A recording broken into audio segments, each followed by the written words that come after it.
Good evening. This is Michael David Cobb Bowen for Cobb Vision. Going a little off script this evening in reaction to a article posted by Del Jeans on his blog this afternoon, and it was a question about black problems. Are black problems unique in America, or are they American problems that just disproportionately affect blacks? I think the answer is yes and no. Primarily, yes, there is no such thing as a black problem, whether you talk about drug addiction or crime or illegitimacy or unemployment or any other dysfunction that you could point at African Americans who live in the ghettos of America. But there are black perception problems. There's an intellectual difficulty with looking at those particular dysfunctions as uniquely black, and the problem is the original black problem is that blacks themselves believe that their problems are unique, and they believe that their solutions are unique.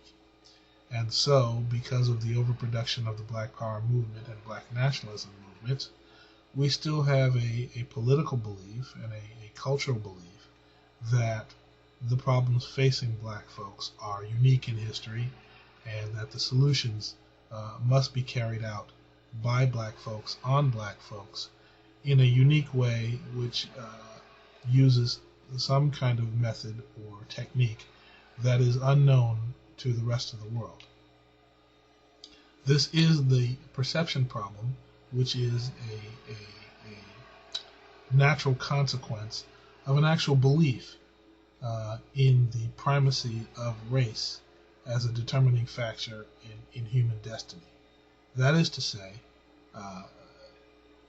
Africans brought to America have suffered under white supremacy and have believed the myths about race promulgated by white supremacy upon them, so that they believe that they are not human beings within the scope of world history. Instead, they say that they are blacks in America, and that their struggle is a unique struggle among all struggles in human history. And this is the black problem. It is the problem of blacks taking themselves out of the context of world history and thinking that there are some unique problems that cannot be overcome by solutions that have worked for other people in other times in history. That is the net scope of the black problem, and it is a problem of I want to say self-delusion. That is to say, if a human being believes that they are something other than a human being, which is quite possible and can happen to anyone, but this has a name, and the name is black. So, what do we do about this problem? What do we do about, first of all, the social dysfunctions?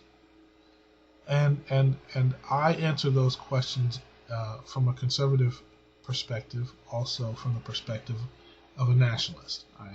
I am a nationalist. I used to be a black nationalist, and now I'm an American patriot, in which I have, well, we could go into why I'm an American patriot another time. The bottom line is, my question is, how does this affect the health of the nation? And the simple reductive answer to that is, it's something that we can live with. It's something we would rather not live with, of course. But it's one of those things like 3% unemployment, that you would break more things trying to fix it than you would by just letting it be. The advantage that we have, and what I'm talking about in this regard, is that I agree that a full 14% of all Americans are racist. They want to be racist. and they will continue to be racist.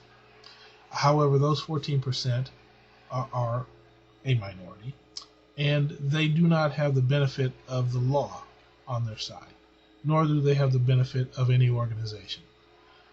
So we only have the legacy of those deprivations that Jim Crow put upon African Americans and others, but those barriers have been taken down, and so we have to say, how well can we survive as a nation with 14% inflation?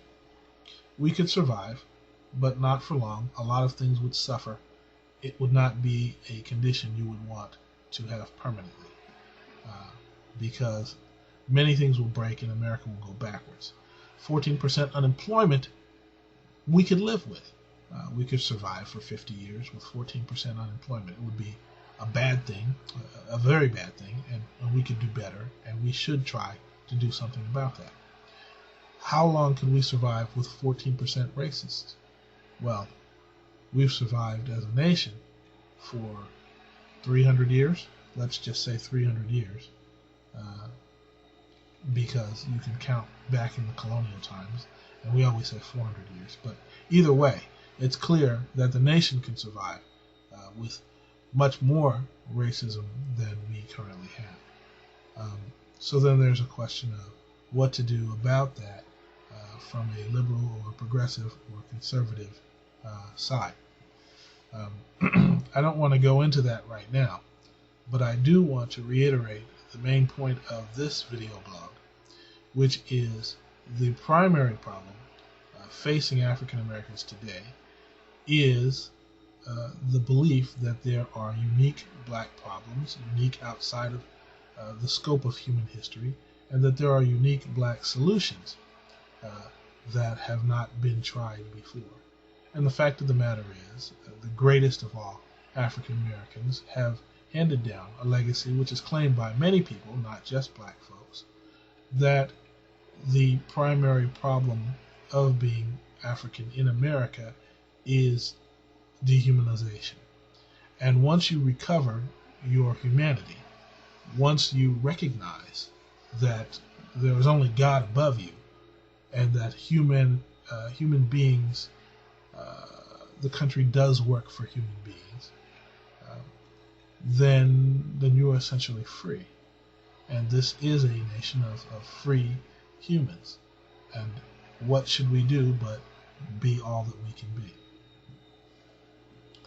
So to the extent that there are little boxes that we can stick something, some people in, and make them believe that they fit in those permanently, then we have a problem with ignorance.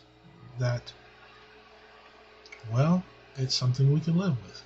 And our history has proven that we can live and we can survive with these racist myths and lies and those people who would perpetrate those lies.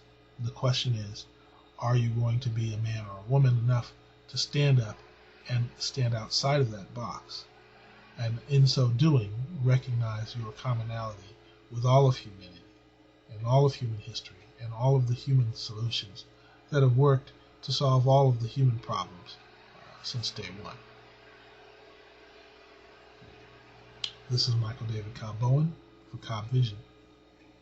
Peace.